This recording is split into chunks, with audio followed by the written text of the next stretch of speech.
July 1945. World War II is almost over. An American warship cuts through the Pacific Ocean alone. Days earlier, it had completed a mission so secret that most of the crew didn't even know what they were carrying. No escort ships, no submarine protection, no warning. Just after midnight, a lookout sees something moving through the darkness. Then, two explosions tear through the side of the ship. 12 minutes later, the USS Indianapolis disappears beneath the ocean. Hundreds die instantly. Hundreds more survive. But the water below them may be even worse. The USS Indianapolis was a heavy cruiser of the U.S. Navy. During the war, it fought across the Pacific and survived numerous combat operations. In July 1945, it received a mission unlike any before.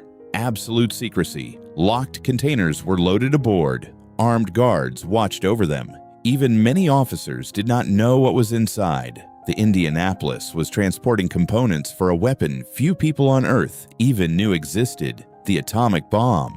Specifically, parts for Little Boy. The bomb later dropped on Hiroshima. The ship moved at high speed across the Pacific and successfully delivered the cargo to the island of Tinian. Mission complete. The crew thought the dangerous part was over. They were wrong.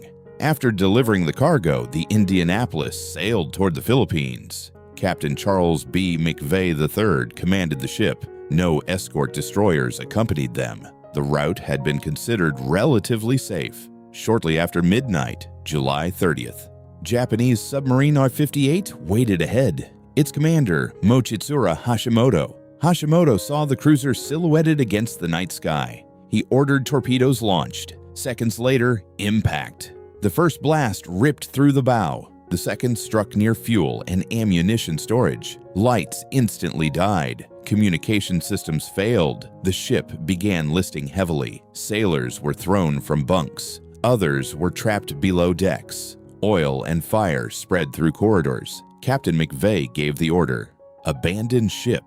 12 minutes after being hit, the USS Indianapolis vanished beneath the surface. Roughly 300 men went down with the ship. Nearly 900 entered the water, but no distress signal had effectively reached command. No rescue operation was coming. The survivors formed groups. Some had life jackets, many did not. Oil covered the water. Men floated among debris and wreckage. At first, many believed rescue would arrive within hours. They talked, joked, tried to keep morale alive. Then the sun rose. The heat became brutal. Fresh water ran out immediately. Salt water cracked lips and burned throats.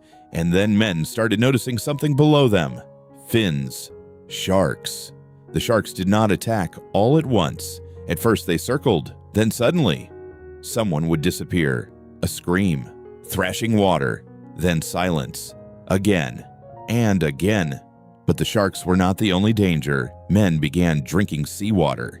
Desperation took over. It made them delirious. Some started seeing ships that weren't there. Some claimed they saw islands. Others became convinced they needed to swim away. Friends tried holding them back. Many couldn't. Groups slowly broke apart. Men died from dehydration, exposure, exhaustion, panic. Some survivors later described hearing voices from men who had already died. Nobody knew if rescue was coming, or if anyone even knew they were missing.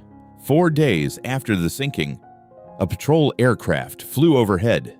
The pilot, Wilbur Gwynn, he looked down and saw something strange. Oil, debris, then movement. Hundreds of tiny dots in the ocean. They weren't debris, they were men. Rescue operations immediately began. Aircraft landed directly on the rough ocean surface to pull survivors aboard. Ships rushed toward the area.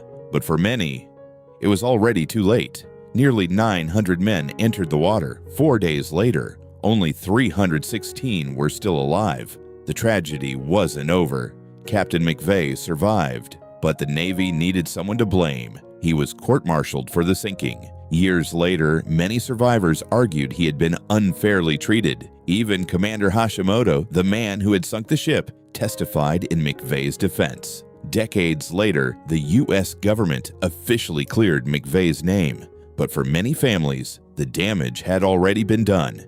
The USS Indianapolis completed one of the most secret missions of World War II, but in the end, the ocean became deadlier than the war itself. Out of nearly 1,200 sailors aboard, only 316 survived.